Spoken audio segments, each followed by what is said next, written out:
This is Frank Islam, Chairman and CEO of FI Investment Group, and your host of Washington Calling, where we interview leading voices from business, from politics that impact you, the viewer.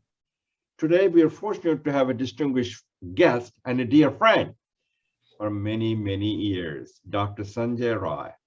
Dr. Rai is the Senior Vice President for Academic Affairs at Montgomery College and is a champion and supporter of innovations that advance community college student success in career, technical, and workforce development program. He supported, and I must say, I'm very proud of his accomplishment. He supported the development of the Frank Islam Athenaeum Symposia, which is wonderful. It bears our name. Well, bears my name, and it bears his, and he was responsible for making this happen. He's also responsible and supported the development of Hillman Entrepreneur Program and the development of the Biological Sciences Education Building. And the most thing that I'm very proud of his accomplishment, in 2017, he was selected Leadership Montgomery's Outstanding Leader in acknowledgement of his exceptional leadership in making a difference in our proud county called Montgomery County. Montgomery County, and the name of the college that his senior vice president is called Montgomery Community College. And thank you, Sanjay, for coming to our show, and welcome to our show. It's wonderful to see you, Sanjay, and interviewing you. We are wonderful. Thank you.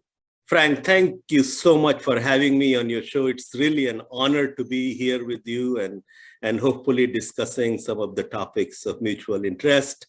As you know, I came to United States as a student from India, born in India, not too far away from your native place in Azamgarh. My family, my ancestors are from Ghazipur, eastern part of Uttar Pradesh or UP. I went to Allahabad University, did my undergraduate and master's, and then came to Canada at Dalhousie University in Halifax, and did a master's in mathematics, came to United States for a doctorate, and I have been very fortunate and blessed to be with Montgomery College and in Montgomery County for the last 18 years, and currently serving as Senior Vice President for Academic Affairs. I do want to most sincerely acknowledge your generosity in helping college establish Frank Islam Athenaeum Symposia at the Germantown campus. It happened because of your foresight, your vision, your generosity, and we are so thankful to you for making that commitment towards our students. So thank you very much. So Sanjay, you had a remarkable success story from India to Canada to the United States of America. There has been a lot of successes, there have been failures. So, and you know, the failures also helps you never look back.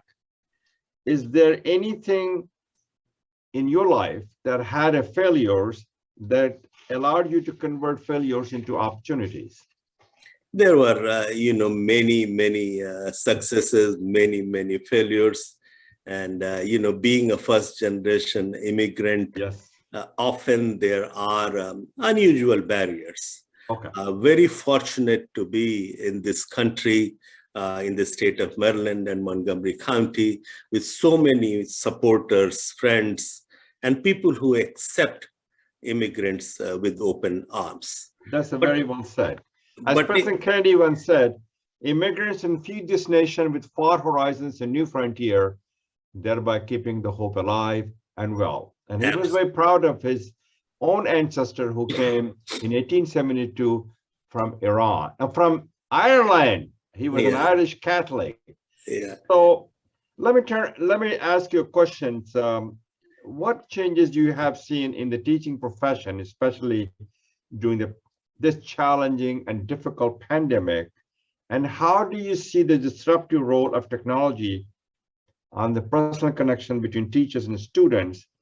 And my question to you also will be, do you think the pandemic has had devastating impact on learning and students' academic achievement? Yeah, so Frank, this is a very complex question. What we have done, and very comprehensive question, thank you for asking, and I'm sure in the next few years, several dissertations will be written to address the question, a very important one that you just asked. What I see from my vantage point, in the pandemic, we have learned a lot about our students, number one. What we learned, especially students at community college, low-income students, first-generation students, that our students are more vulnerable than what we thought, right? So we can't just send them home that you can learn online. Many of them don't have homes. Many of them have hunger problems. Many of them don't have technology. Many of them don't have internet connections, those types of things. So we learn a lot about our students. Then we also learn a lot about ourselves.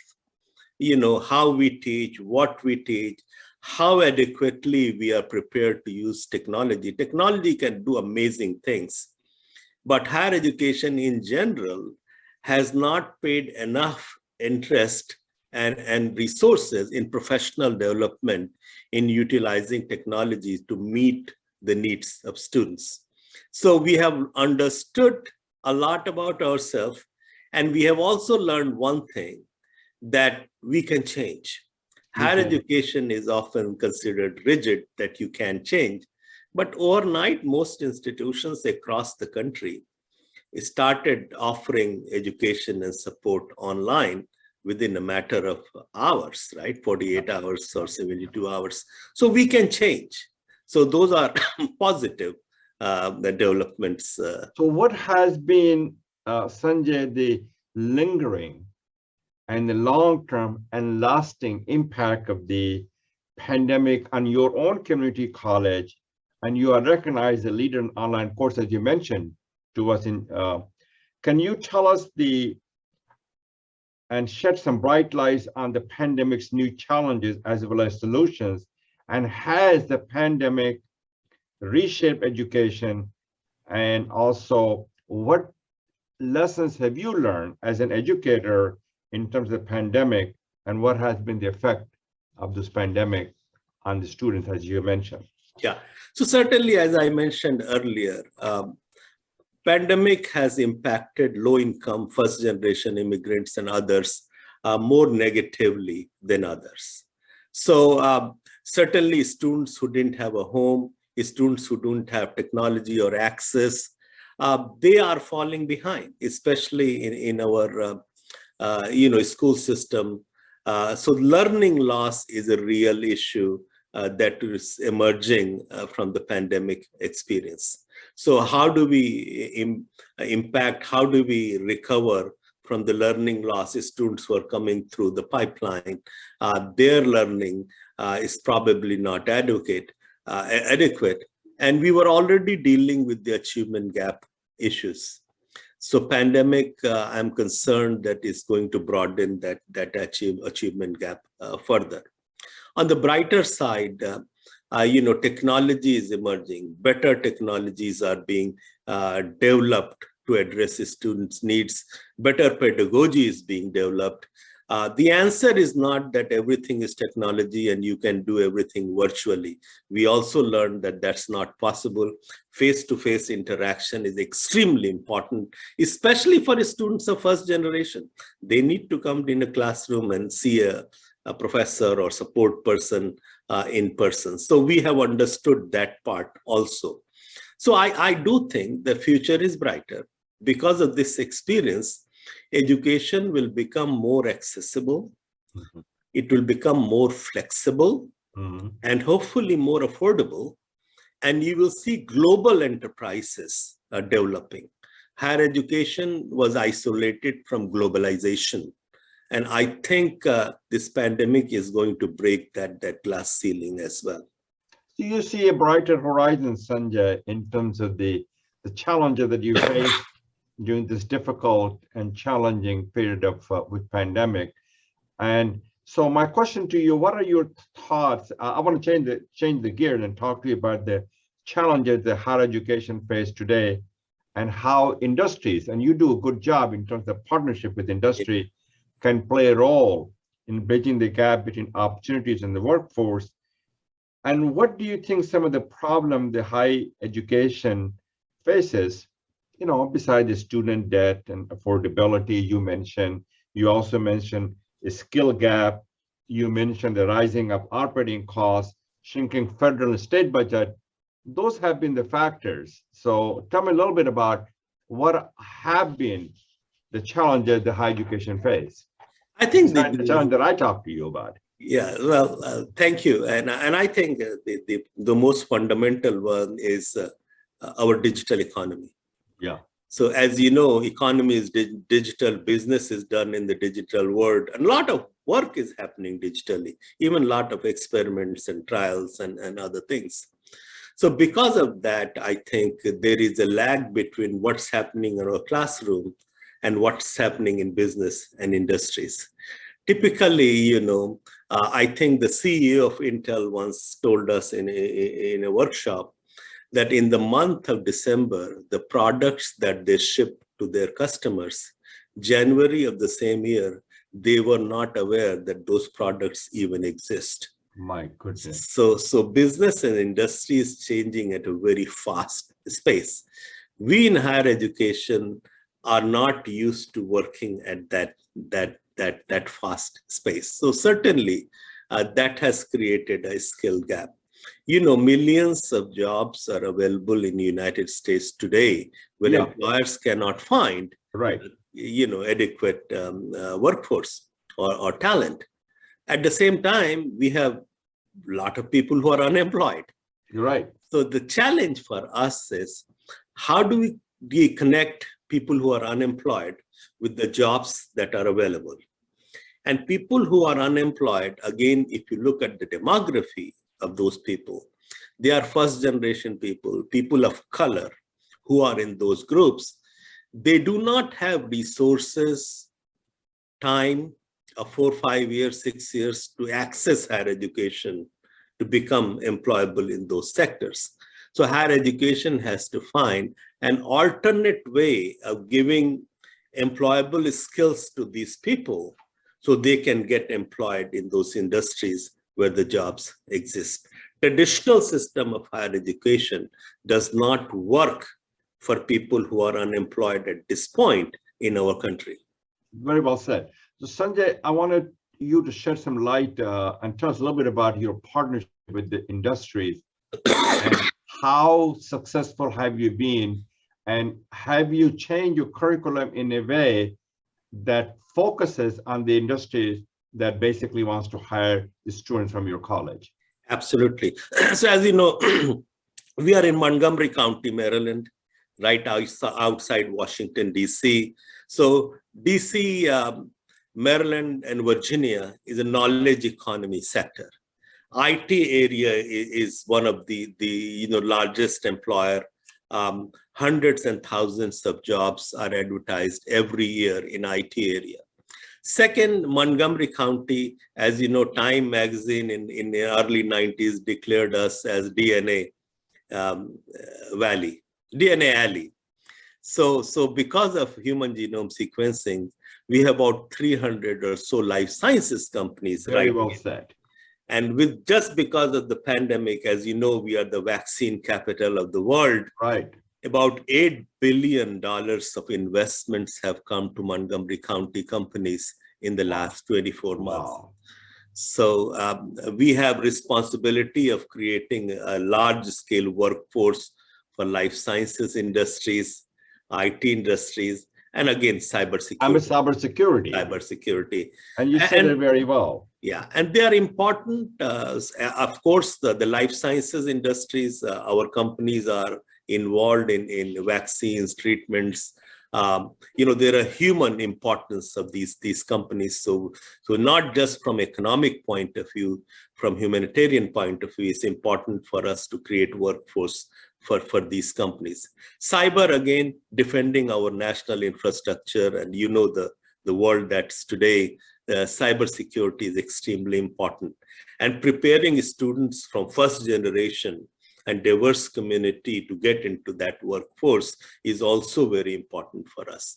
So we work very closely with all major biotechnology companies in the region in creating our curriculum, taking their advice, our students doing internships or apprenticeship in all major companies. You name it, any company in this area, we are working with them in one way or the other. They provide expertise to teach classes. They donate equipment, which is very expensive sometimes that we can't afford. And even supplies for biotechnology experiments are very expensive. And we are very fortunate that companies provide us that. So the model that you describe in terms of cybersecurity and pharmaceutical business, which is the biotechnology, is that applicable somehow in India also? Absolutely. It's available. It's applicable everywhere. Yeah, you're absolutely right. It's applicable everywhere.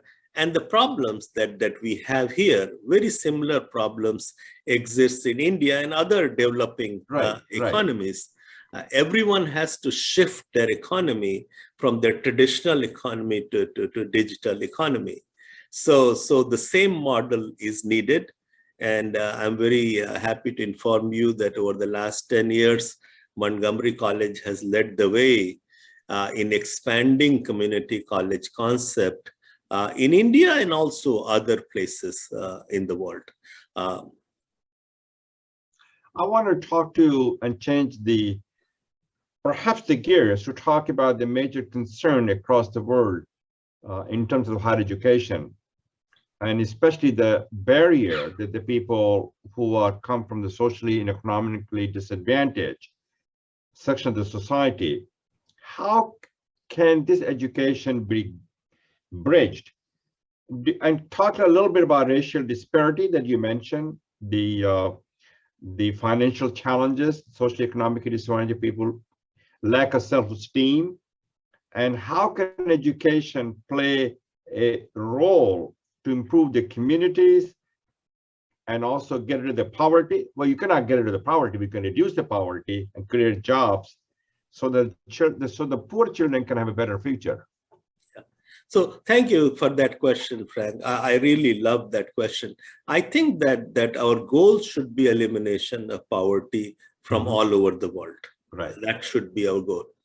Our community college system is very unique to United States. And I think that is one of the strongest part of US post-Second World War, not only in education, but also in social and economic upward movement and bringing equity in the society. Community colleges have played a very significant role in this country. I think that as this concept is evolving right here, we're still learning in our own country, in the United States. This is a model that has significant potential of expansion in other parts of the world. If you take places like India, where 500 or 600 million people below the age of 30. Right. One needs to have an affordable and meaningful models of higher education that provide education at large scale that connects with employment. A high quality education at low cost that connects with employment in the industries that exist in any region. Community colleges have proven to be very successful in this country for the last 70 years. So I think that poverty elimination can only happen through meaningful education. And hence this model is important. Education is the gift that keeps on giving. Yes, absolutely. Let me ask you last questions before we close our conversation. And to talk about India's education institution, do you believe that India's education system institution failing to match the demands generated by the rapidly and fast changing world? And talks a little bit about lack of sufficient funds for schools that exist. Education facilities are still short of the what I consider the needs of the country. A lot of Indians are still the people who are marginalized, and also the people who are minorities, they still lack the education system. So how does India can overcome those challenges um, uh, in terms of the education and also to make sure they can match the demand generated by the rapidly and fast changing world? Certainly, the large number of young people in India is a challenge. If you look at the United States, we have about slightly over 10 million students in our colleges across the country, about 14 million or so. Oh my goodness. Think about 500 million young people. The scale is so much in India that the only way out there is having a model like what has worked in the United States that brings education for all at a very affordable rate or at almost no cost, that gives immediate employment opportunity. A new model very similar to community colleges must evolve. There are bright aspects in India as well. While there are challenges, the new education policy, I think, is a step in the right direction. What is the new education policy? It's more aligned, it's similar to what happens in developing economies, stepping away a little bit from the old British system of pre-1947, a lot of memorization, a lot of theoretical, more emphasis on critical thinking. They don't do creative thinking. Creative thinking, writing, quantitative thinking. And the emphasize is basically in memory and so on and so forth. Yeah. You're absolutely right. More innovation based. So that's there. Lot of still privatization is happening. The quality issues, some very good, some not so good. Yeah. But the alternate models that are emerging in India, they are also very powerful. Things like Unacademy or BYJU. What is those? BYGU? What is JU, yeah, they are online platforms. Okay. And they provide a parallel education to students. They have hundreds and millions of subscribers, and some of these companies are valued at $25 billion or so. One is official sponsor of the World Cup soccer in Qatar that's happening. So I think there are some bright side because of those necessity that you have so many young people. Traditional model, there will never be enough resources to create thousands of universities and colleges. So alternate versions that are emerging out of necessity are very, very creative. But I do think that India has a demographic advantage. But that time is passing because we need to make sure that skill development happens in India at a faster pace than what we are seeing at the moment. We have an opportunity. We have a lot of young people. We need to be more impactful and more outcomes-based system so that our young people have opportunities not only in India. Opportunities are all over the world. Yeah, that is a good point. So Indian youth could be employable anywhere in the world. Right, that's a good way to put it. Our skill development Sanjay, should be with that mindset. I wanted you to talk a little bit about, before we close our conversation, India does not have, in addition to the online courses and things that India is doing, which is a pretty creative, there are not that many community college in India. Why is that? So I think that's a problem all over the world. As I said earlier, United States is the only country that was creative enough to start that system. India has moved in that direction over the last 10 years. Community college concept is coming up. There are few community colleges in India at this point. More are needed. And the ones that are there, they also have a room to improve and align more with the model that works for the society. Scaling up is still issue. They're still enrolling fewer students than the need. But still on the bright side. Community college concept is evolving in India. I would say there are 500-600 smaller community colleges of some kind in India already, but the movement needs to go faster than what it is right now. Okay, so before we close our interview, do you have anything to say before we close our conversations and also the interview? And we deeply appreciate you coming for interview, and thank you very much. So Frank, first of all, thank you for the opportunity to have this conversation. It's always a pleasure to be in your company and have conversation on these topics that are so important, not for Montgomery County only or Maryland or just United States, but throughout the world. We live in a very interconnected world. So the platform that you brings some really global conversation. And not to repeat myself, but very, very thankful to you for your generosity to Montgomery College. Our students are benefiting tremendously, and we just hope and wish that this partnership continues forever. Oh, that's very well said. And thank you very much. Thank you for watching. This is Frank Islam, wishing you a great week.